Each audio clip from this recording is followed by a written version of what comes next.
छवरे महीनावा पर पिया घरे अइले तोहर चोली कैसे फाटल हो लाल तोहर चोली कैसे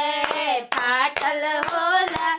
पानी भरे गईनी हो पकवाई नरवा बुढ़वा बानर चोली खिचलस हो लाल बुढ़वा बानर चोली खिचलस हो लाल सब मोमबत्तिया धनिया गल से उड़वलू तोहर लाली कैसे छूटल हो लाल